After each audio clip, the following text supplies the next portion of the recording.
J'irai et je le guérirai. Ce sont des paroles simples, brèves, mais puissantes.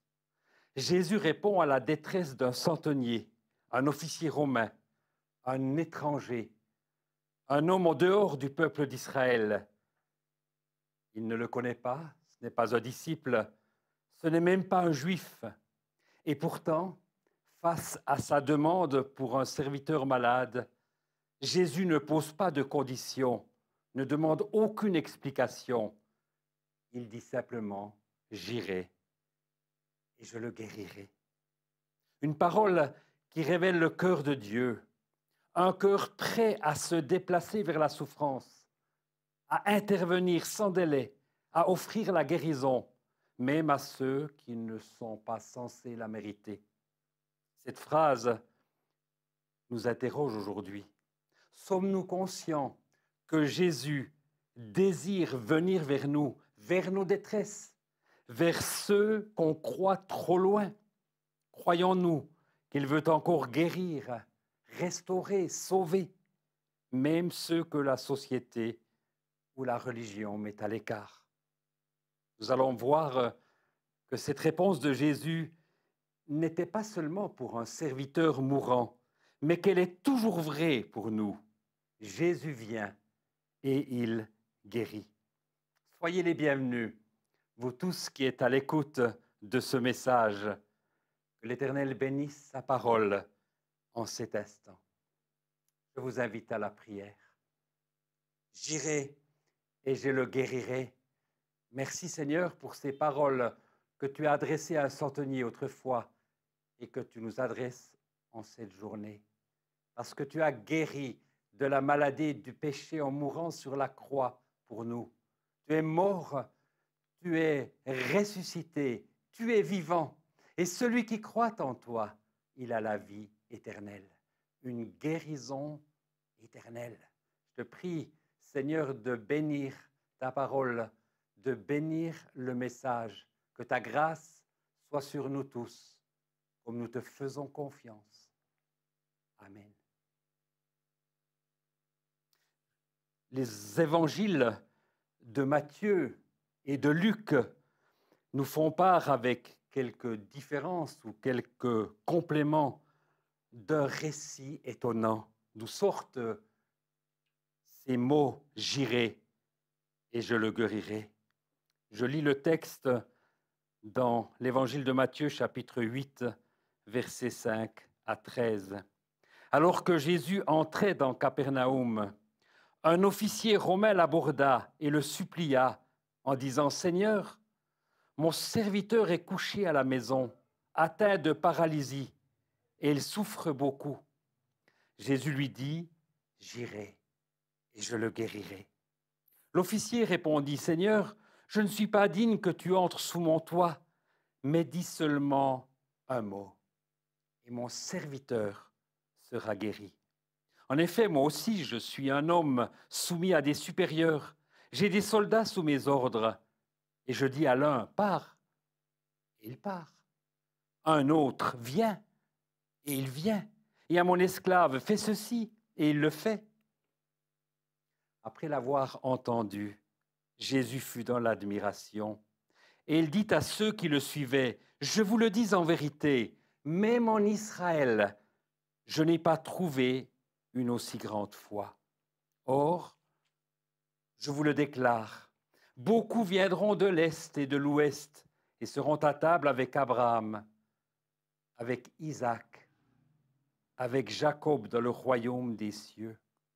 Mais ceux à qui le royaume était destiné seront jetés dans les ténèbres extérieures, où il y aura des pleurs et des grincements de dents. » Puis, Jésus dit à l'officier, « Vas-y, et sois traité conformément à ta foi. » Et au moment même, le serviteur fut guéri. Jésus vient d'entrer à Capernaum lorsqu'un homme important, un centenier romain, vient le trouver. Ce n'est ni un juif, ni un disciple, ni un religieux. C'est un officier de l'armée d'occupation. Et pourtant, cet homme va faire une déclaration bouleversante qui bouleversera Jésus au point qu'il dira « Je vous le dis en vérité, même en Israël, je n'ai pas trouvé une aussi grande foi. » Cela nous interroge. Qu'est-ce qui fait la force de cette foi? Et que pouvons-nous apprendre de ce centenier sur notre manière de vivre, de faire confiance à Dieu, d'accueillir sa volonté, même quand elle ne suit pas nos logiques humaines? Ce centenier avait un serviteur. Dans l'Empire romain du 1er siècle, un serviteur ou un esclave n'avait aucune valeur personnelle. Il était considéré comme une propriété, un outil utile quand il était en bonne santé. Malade, un serviteur ou un esclave devenait un poids facilement remplaçable. Beaucoup de maîtres n'auraient même pas pris la peine de se soucier de lui, encore moins d'aller solliciter un rabbi juif pour lui. Ils auraient vendu, abandonné cet esclave. Il ne peut rien faire, donc il ne sert à rien. À quoi bon se soucier de lui? Mais ce centenier était différent. Et puisqu'il était différent, il agissait différemment. « Seigneur, mon serviteur est couché à la maison, atteint de paralysie. Il souffre beaucoup. » Ce centenier ne parle pas de lui-même, mais il parle de son serviteur, de son esclave. Il prend sa souffrance au sérieux. Il se fait avocat de celui que personne ne considère. Il aurait pu envoyer un message, mais il vient en personne. Cela montre à la fois sa profonde compassion, une grande humilité et une conscience de la valeur humaine, même dans une culture qui ne l'accordait pas à tous. Ce centenier est un païen, mais il agit avec plus de cœur que beaucoup de croyants. Il est un miroir de ce que Jésus est venu faire. Jésus intercède, prie pour ceux qui n'ont aucun mérite. Jésus se tourne vers les oubliés, les petits, les rejetés de la vie. Jésus guérit par la puissance de sa parole. Qui sont aujourd'hui ceux que la société considère comme sans valeur? Quel visage ont les mal-aimés, les oubliés, les remplaçables de notre époque? Avons-nous, comme le centenier, un cœur assez grand pour intercéder pour eux? Savons-nous que nous aussi, nous étions comme ce serviteur sans valeur, malade, spirituellement paralysé, mais Jésus est venu à notre rencontre par grâce. Voyez-vous, la vraie valeur de ce centenier réside dans sa foi en Jésus. Il avait entendu parler de lui et il a su que Jésus pouvait le guérir. Est-ce que nous aussi, nous avons entendu parler de Jésus? Est-ce que nous le connaissons? Est-ce que nous savons encore aujourd'hui que Jésus libère, que Jésus pardonne, que Jésus guérit? Seigneur, dit le centenier, mon serviteur est couché à la maison, atteint de paralysie. Il souffre beaucoup. N'est-ce pas notre responsabilité de parler à Jésus de nos amis, de nos frères et sœurs, de nos voisins, de nos collègues de travail, de nos camarades d'école qui souffrent? Jésus écoute les prières qui lui sont adressées. Écoutons sa réponse. « J'irai et je le guérirai. » Quelle déclaration! Mais le centenier répondit, « Seigneur, moi, je ne suis pas digne que tu entres sous mon toit. » Malgré son statut d'officier, ce centenier ne se sent pas digne de recevoir Jésus chez lui. Il ne se place pas comme un égal ou comme un homme important. qui aurait droit à la faveur divine. Il incarne la crainte de Dieu dans le sens biblique du terme, une conscience de la sainteté et de la grandeur de Dieu, un profond respect mêlé de reconnaissance de sa petitesse et une attitude d'humilité qui touche le cœur de Dieu.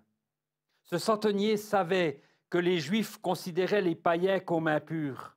Il n'était pas permis pour un Juif d'entrer dans la maison d'un païen. Il devenait impur, exclu des promesses. Ce centenier respecte cela. Quelle sagesse puisse-t-elle nous habiter. Seigneur, je ne suis pas digne que tu entres sous mon toit. Mais il ajoute avec pertinence, mais dis seulement un mot et mon serviteur sera guéri. Cet officier met toute sa foi dans la puissance de la parole de Jésus. Dis seulement un mot. La foi, c'est prendre Dieu au mot. Est-ce que je prends Dieu au mot? Quelqu'un a dit un jour, avec beaucoup d'objectivité, « Je croyais en Dieu, mais je ne croyais pas Dieu. Je ne croyais pas aux promesses de Dieu contenues dans sa parole. » Dieu a créé toute chose par sa parole. Il dit et la chose arrive. Il a créé toute chose par sa parole. Dans Hébreux 11, verset 3, il est écrit « Par la foi, nous reconnaissons que l'univers a été créé par la parole de Dieu. » Jésus dit à un paralytique « Lève-toi et marche. » L'homme se leva et marcha.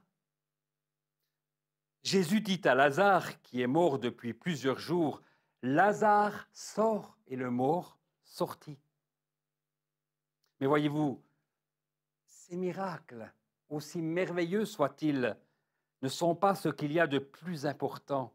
L'essentiel se trouve dans ces paroles de Jésus, ces paroles extraordinaires. Tes péchés te sont pardonnés.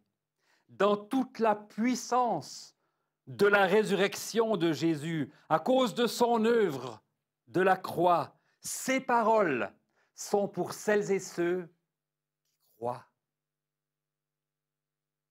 Par une seule offrande, il a amené à la perfection pour toujours celles et ceux qui croient. Et à celles et ceux qui se repentent de leurs péchés et qui acceptent que Jésus les a pris en son corps sur le bois, Jésus dit, « Je ne me souviendrai plus de tes péchés. » Quelle puissance se trouve dans les paroles de Jésus. Abraham a expérimenté cela lorsqu'il est écrit « Il crut en Dieu et cela lui fut imputé à justice ». Imputer, c'est prendre quelque chose qui appartient à une personne et la mettre sur le compte d'une autre.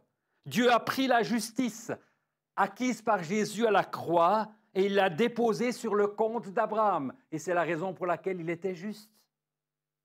Dis seulement un mot et mon serviteur sera guéri. Et le centenier ajoute, c'est un homme d'autorité. Il sait ce que c'est que donner des ordres et d'être obéi. Car moi, qui suis un centenier, qui suis soumis à des supérieurs, j'ai également des soldats sous mes ordres. Et je dis, par exemple, à l'un, va, et il va. Et je dis à l'autre, viens, et il vient. Et je dis à mon serviteur, fais ceci, et il le fait. Pourquoi ce centenier a une telle autorité? Pourquoi cette autorité a un tel impact? Parce que ce centenier fait partie de l'armée romaine, une puissante armée à l'époque. Il est dans cette armée, il fait partie de cette armée, de cette puissante armée. Il a derrière lui toute la puissance romaine et c'est la raison pour laquelle ses ordres étaient respectés. Pourquoi, par exemple, le président américain a un tel pouvoir?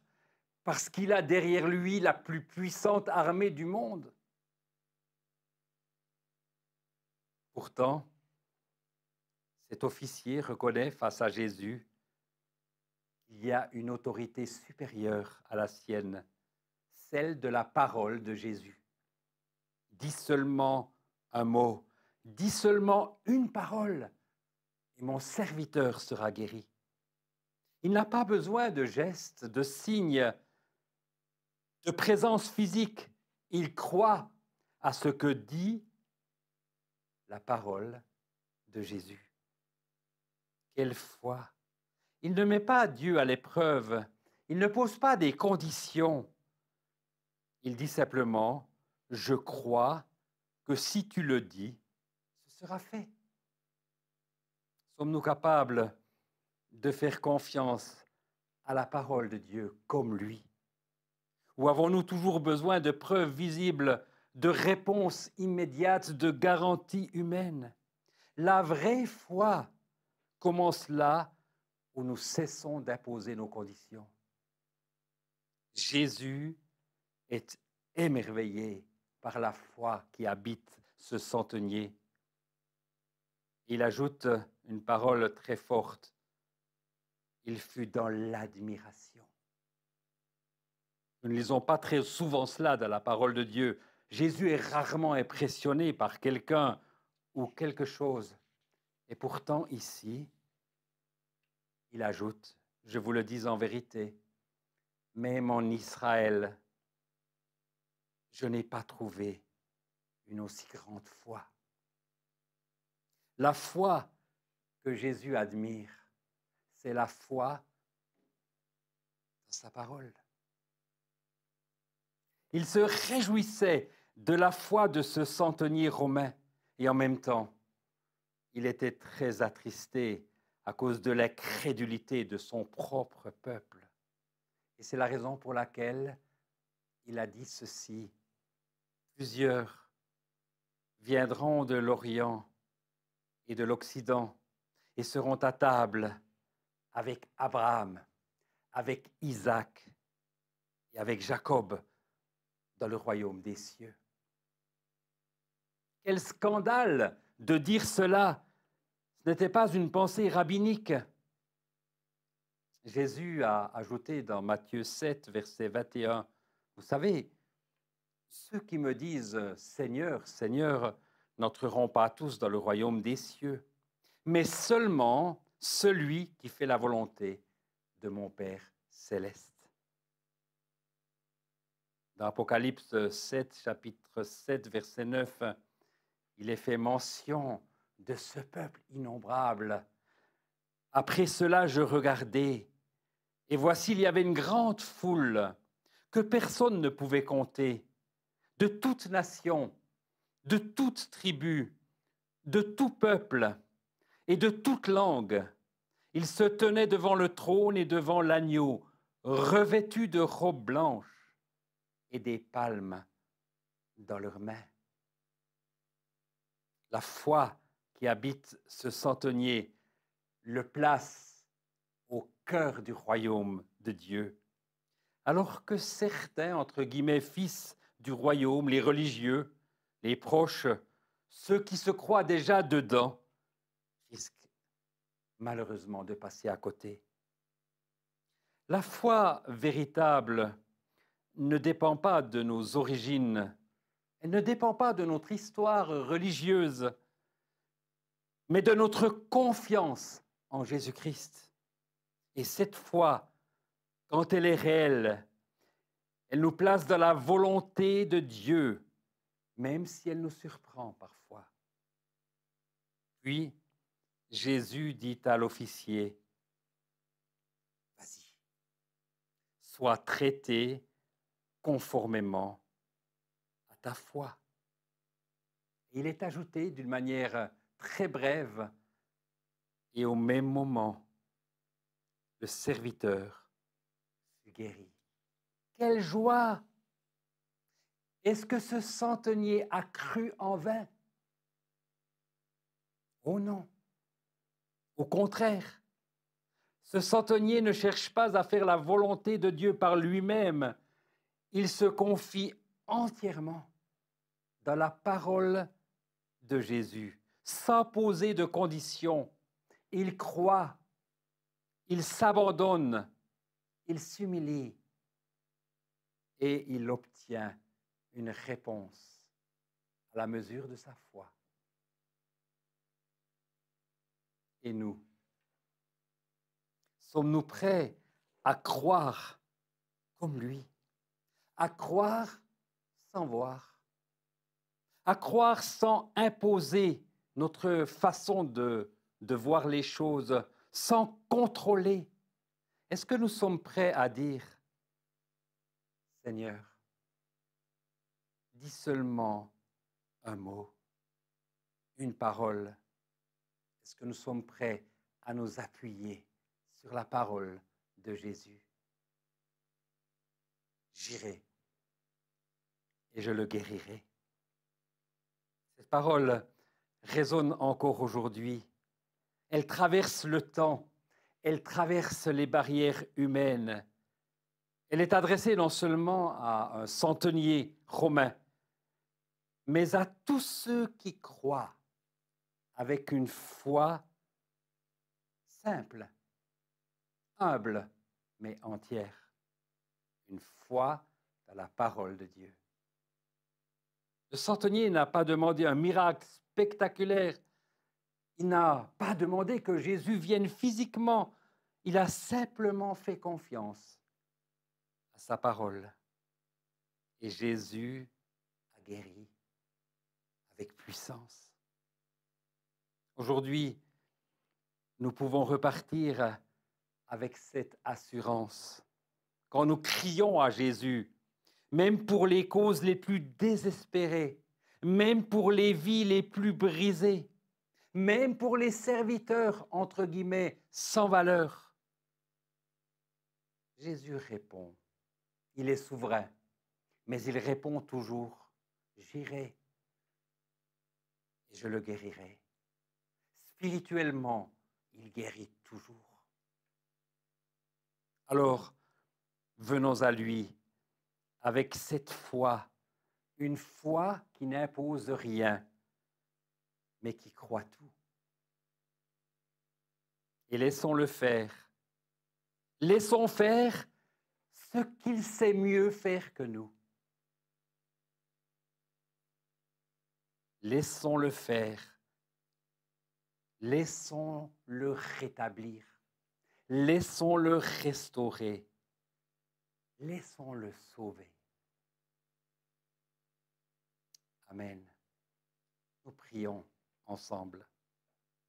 Éternel, merci pour ce que tu es. Tu es le Tout-Puissant. Tu es celui qui remplit tout l'univers. Et pourtant, tu es venu sur la terre comme un enfant. Tu as vécu en étant totalement soumis à ton Père jusqu'à la mort de la croix. Et là, à cause de mes péchés, à cause de nos maladies, tu as été séparé de ton Père. Mon Dieu, pourquoi m'as-tu abandonné? Tu es mort. Et avant de mourir, tu as prononcé cette parole extraordinaire qui sort de l'ordinaire. Tout est accompli. Tu n'es pas resté dans le tombeau. Tu es ressuscité. Tu es vivant. Tu intercèdes pour nous. Et nous sommes appelés à te faire confiance, à faire confiance à ta parole. Tu as créé toutes choses par ta parole. Et encore aujourd'hui, ta parole est esprit et vie. Elle a toute la puissance pour relever. Elle a toute la puissance pour guérir. Oui, j'irai, as-tu dit au centenier, et je guérirai. Et c'est ce que tu as fait. Tu as guéri. Ô Seigneur, nous voulons t'adorer. Toi seul est digne de louange et d'adoration. Je te prie ce matin pour celles et ceux qui, à l'image de ce serviteur, sont paralysés, peut-être paralysés par le péché, par une addiction quelle qu'elle soit. Je te prie pour celles et ceux qui sont découragés, abattus, sans issue. Ô Seigneur, je te prie pour toutes les personnes qui souffrent depuis bien longtemps, jour et nuit, toujours mal. Tu les connais. J'intercède pour elles. Que ta grâce soit sur toutes ces personnes. Encourage-les. Accorde-nous, Seigneur, de te faire confiance aussi pour elles et d'entendre ces paroles merveilleuses. J'irai et je le ou la guérirai. Que ton nom soit béni. Amen. Il est écrit encore à la fin de ce passage, au même moment, le serviteur fut guéri. Non seulement Jésus a prononcé ces paroles, mais il les a accomplies. Jésus fait toujours ce qu'il dit, avec vous aussi, avec toi aussi. Ce qu'il dit, il le fait toujours. Alors faisons-lui confiance. Il est digne de confiance. J'irai et je le guérirai. Que ces paroles nous accompagnent aujourd'hui, demain. Le Seigneur est fidèle, il n'a pas changé. Il désire que tu sois heureux, heureuse en lui. Je vous invite à revenir sur le site, sur le même site, pour écouter d'autres messages dont le prochain sera diffusé le dimanche 24 août. Soyez bénis et à